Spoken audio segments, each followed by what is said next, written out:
είμαστε πάλι με άλλο ένα tactical unboxing. Αυτή τη φορά έχω πάλι ένα μαχαίρι στα χέρια μου από Gearbest. Το συγκεκριμένο λέγεται HX Outdoors D123. Θεωρητικά λέει ότι έχει titanium εξωτερική βαφή.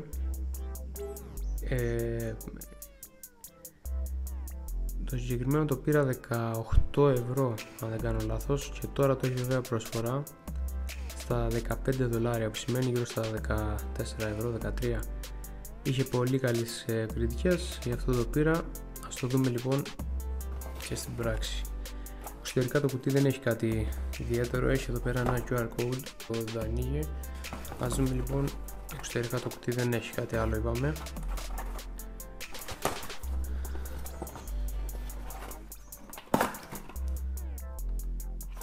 D123 είπαμε λέγεται το συγκεκριμένο μοντέλο, και εδώ έχουμε το μαχαίρι μας. Έρχεται σε ένα αρκετά ωραίο χρηστικό pouch. Μπαίνει είτε σε ζώνη είτε σε μόλε γυλαίκου. Εδώ βλέπουμε τα velcro του. Επίσης έχει και μόλε για να περαστεί πλεκτό σε γυλαίκο ή σε ζώνη. Εδώ βλέπουμε έχει ένα σφιχτήρα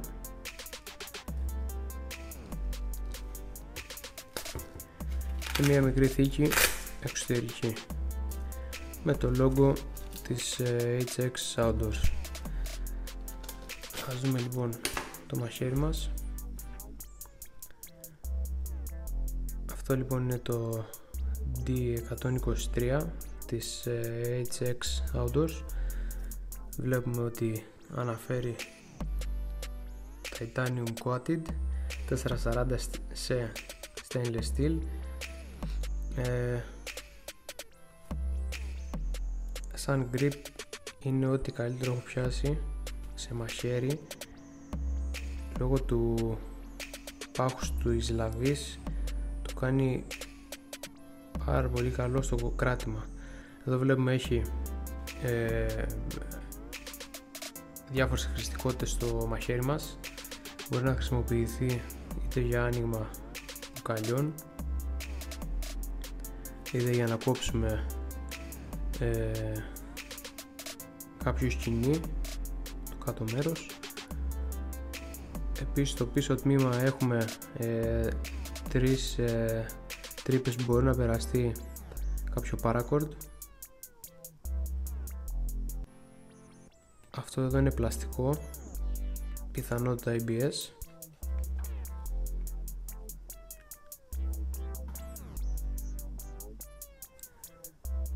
Δεν είναι ακονισμένο από το πάνω μέρος, είναι μόνο από την κάτω μεριά.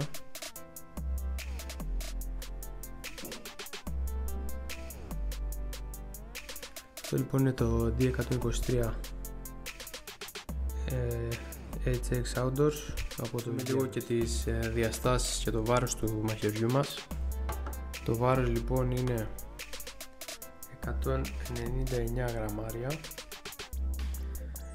Οι διαστάσεις της λεπίδας είναι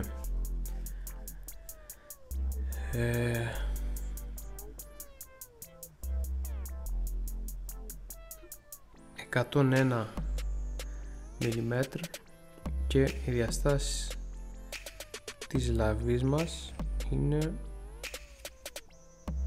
109,5. Το πάχος της λαβής είναι 18,5 περίπου mm και το πάχος του μετάλλου της λεπίδας είναι 3,7. Αυτό λοιπόν ήταν το μαχαίρι της HX Outdoors. Το συγκεκριμένο ονομάζεται D123. Ευχαριστώ που παρακολουθήσατε το βίντεο μου. Στο κάτω μέρος θα βρείτε τα link τα οποία είναι με ειδικό κωδικό για να μπορώ κι εγώ να με στηρίξετε, να μπορώ να κάνω κι άλλα review. Ευχαριστώ που παρακολουθήσατε, θα τα λέμε σε κάποιο άλλο. Γεια σας.